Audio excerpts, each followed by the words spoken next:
Hi everyone, welcome to Senthil sir's Thug Life. கிட்டத்தட்ட நாயகனுக்கு அப்புறம் 36-37 வருடங்கள் ஆகுதுன்னு நினைக்கிறேன். அதுக்கப்புறம் கமலும் மணிரத்னம் இணைந்திருக்கிற படம். இந்த படத்தினுடைய ஃபர்ஸ்ட் லுக் இல்லை ஃபர்ஸ்ட் டீசர் மாதிரி ஒன்று விட்டுருந்தாங்க ரொம்ப நாளைக்கு முன்னாடி. அனௌன்ஸ்மெண்ட் மாதிரி ஒன்று விட்டுருந்தாங்க. அமேசிங்காக இருந்தது. ஒரு மாதிரி நிறைய முடிகளோட அதே கட்டத்தில் அந்த படத்துலையும் வர இது ஒரு பீரியட் ஃபிலிமாக இருக்குமோ, என்ன பற்றி பேச போகிறாங்க அப்படின்னு சொல்லிட்டு பெரிய எதிர்பார்ப்பு நிறைய பேருக்கிட்ட இருக்கிறது. எனக்கும் அது ஒரு பெரிய எதிர்பார்ப்பு இருந்தது. 2 பேரும் சேர்ந்து பண்ண போகிறாங்க, பிரமாதமாக இது வரப்போகுது அப்படின்ட்டு. பட் அதுக்கப்புறம் படத்தை பற்றின ப்ரொமோஷன்ஸு மற்ற விஷயங்கள்லாம் வரும்போது இல்லை இது ஒரு கேங்ஸ்டர் படம் அப்படிங்கிறது தெரிய ஆரம்பிச்சிச்சு. ஸோ இருந்தாலும் அதுக்கப்புறம் சிம்புவை இன்ட்ரடியூஸ் பண்ணாங்க. ஸோ சிம்புவும் கமலும் சேர்ந்து ஒரு என்ன பண்ண போகிறாங்க, அதோட காம்பினேஷன் என்ன வரப்போகுது, அது ஒரு எதிர்பார்ப்பு உருவாக்குச்சு. இது மாதிரி நிறைய எதிர்பார்ப்புகளை உருவாக்கிட்டே போயிட்டாங்க. பட் படம் பார்க்கும்போது என்ன ஆச்சு, இந்த எதிர்பார்ப்புகள்லாம் ஓரளவுக்காக கமிட் ஆனிச்சா, எப்படி இருக்குது அப்படின்னு சொல்லிட்டு இந்த வீடியோவில் பார்க்கலாம்.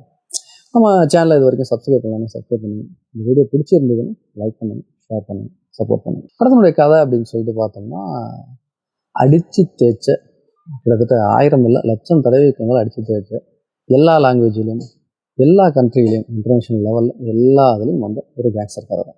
அது பிரச்சனை கிடையாது. இதே கதையை திருப்பி திருப்பி எடுத்து வெற்றியடைந்த நிறைய படங்கள் இருக்குது. அதை நல்லா பண்ணியிருக்காங்களா இல்லையா அப்படிங்கிறது தான் பிரச்சனை. கமலஹாசன் ஒரு பெரிய கேங்ஸ்டராக இருக்கார். அவர் ஒரு பையனை தத்தெடுத்து வளர்க்குற ஒரு சூழல்.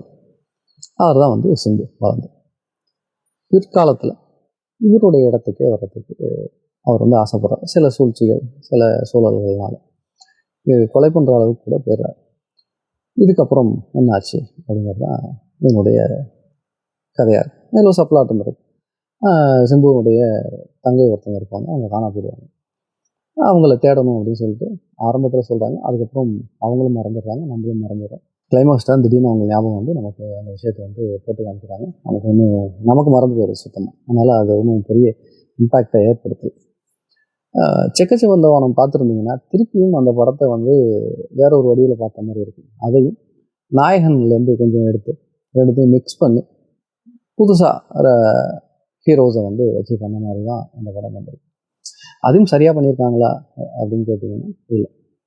இந்த படத்தினுடைய பலம் அப்படின்னு சொல்லிட்டு பார்த்தீங்கன்னா, நடிகர்கள் கேரக்டரைசேஷன் கிடையாது, அவங்களுடைய நடிப்பு. இத்தனை அவரோட அனுபவம் இருக்கு இல்லையா டேரக்டர்கிட்ட, அதை வச்சு அவர் நல்ல ஒரு விஷயம் பண்ணியிருக்காரு. அது எல்லா நடிகர்கள்ட்டேருந்து அற்புதமாக நடிப்பு வாங்கியிருக்காரு. அது அவங்ககிட்ட கேரக்டரைசேஷன் இருக்கோ இல்லையோ, சரியாக எழுதியிருக்காங்களோ இல்லையோ, பட் ஒரு அழகான நடிப்பு எல்லார்ட்டையுமே வாங்கிட்டார். ஆனால் ரைட்டிங்கில் எதுவுமே இல்லை. First off okay, first off அப்படியே போயிடுது. சுமாரான ஃபர்ஸ்ட் ஆஃபை படு மோசமான செகண்ட் ஆஃப் என்ன படுதுன்னா சூப்பராக இருக்குது அப்படின்னு சொல்கிற மாதிரி ஆக்கிடுது அந்த செகண்ட் ஆஃப். பெரிய ஆச்சரியமான விஷயமே என்ன அப்படின்னா மணிரத்னம் மட்டும் இல்லை, ஸோ சகலகலா உள்ளவன், எல்லா துறைகளிலும் எக்ஸ்பீரியன்ஸ்டான சீனியர் ஆக்டர், டைரக்டர், ப்ரொடியூசர் எல்லாம் கமலஹாசன் இருக்கார்.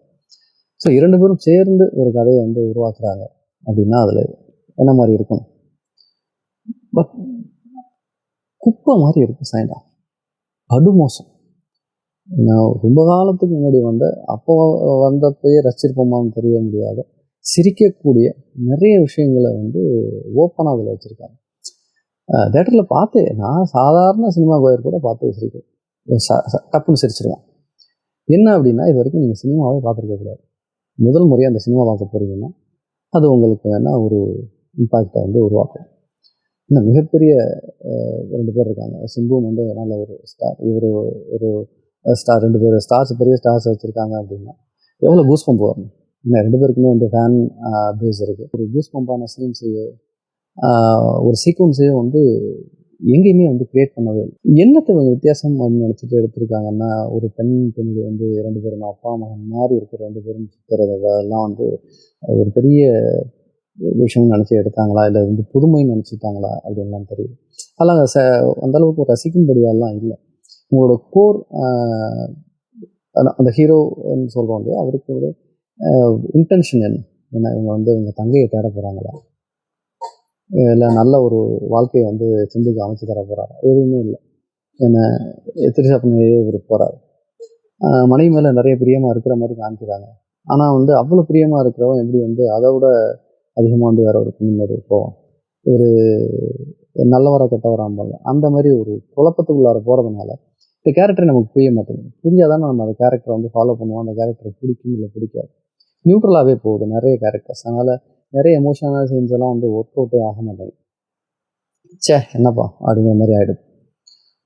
பெர்ஃபார்மன்ஸாக பார்த்தீங்கன்னா அது கமல் ஆகட்டும், சிம்பு ஆகட்டும், ஜோஜி ஜார்ஜ் ஆகட்டும், ஈவன் நாசர், அசோக் செல்வன் சொல்லிட்டு எல்லாருமே நல்லா பண்ணியிருக்காங்க. பட் கேரக்டரை அவங்க எழுதவே இல்லை. ஒன்றுமே பெருசாக எழுதவே இல்லை. எல்லாமே வந்து உப்புக்கு சொப்பாக இருக்குது. அதுவும் அசோக் செல்வன்லாம் என்ன வேஸ்ட், சும்மா அழைச்சிட்டு வந்துட்டு அனுப்பி விட்டுருக்காங்க. ஒரு நல்ல விஷயம் என்னென்னா ஏகப்பட்ட பேருக்கு இதில் வந்து வேலை வாய்ப்பு கிடச்சிருக்கு. என்ன அது வழியாக அவங்களுக்கு ஒரு சம்பளம் ஒன்று கிடச்சிருக்கு. அவ்வளோதானே வெளியே. படம் பார்க்குற நமக்கு பணம் நஷ்டம். தேட்டரே பார்க்க முடியாத அளவுக்கு கொடூரமான படமா அப்படின்னு கேட்டிங்கன்னா ஒருவேளை உங்களுக்கு பிடிக்கலாம். உங்களுக்கு வந்து கமலையும் ரொம்ப பிடிக்கும், சிம்புவும் ரொம்ப பிடிக்கும், என்ன தான் பண்ணியிருக்காங்கன்னு பார்க்கலாம் அப்படின்னு நினச்சிங்கன்னா தாராளமாக ஒரு வாட்டி பார்க்கலாம். கேமரா ஒர்க் சொல்லி ஆகும். நிறைய இடங்கள்ல அதுவும் வந்து ஹை ஷாட்ஸ் மேலேருந்து நிறைய வந்து பேர்ட்ஸ் ஐ வியூவில் வந்து நிறைய ஷார்ட்ஸ் பண்ணியிருக்காங்க. ரொம்ப அழகாக இருக்கும். பட் என்ன இருந்தாலும் படத்தில் ஒரு பேஸ் இல்லை இல்லையா, ஸ்கிரிப்ட்லேயோ இல்லை வந்து கேரக்டரைசேஷன்லேயோ ஒரு நல்ல ஒரு திக்னஸ் இல்லாதனால எதுவுமே நமக்கு வந்து ஒரு கூஸ் பம்பையோ ஒரு உணர்வையோ தரமாட்டேங்குது. ரஹ்மான் வந்து நிறைய இடங்களில் வந்து காப்பாற்றிருக்கார். பட் எந்த அளவுக்கு தான் அவர் காப்பாற்றுவார்? அவருக்கே வந்து குழப்பமாக இருக்கும்னு நினைக்கிறேன். இங்கே என்ன ஆர்ஆர் பண்ணுறதுன்ட்டு அந்த குழப்பம்லாம் வந்து நிறையவே படங்கள்லேயே அப்பட்டமாகவே தெரியுது. பாடல்களையும் வந்து பெருசாக ஹிட்டான பாடல்களுக்கு கூட சரியாக யூஸ் பண்ணாமல் விட்டுட்டாங்க இந்த படத்தில். ஸோ ஓவராலாக இது ஒரு ரொம்ப சுமாரான படம் தான். மறுபடியும் ஒரு நல்ல வீடியோ பார்க்கலாம். டில் தென் பாய்.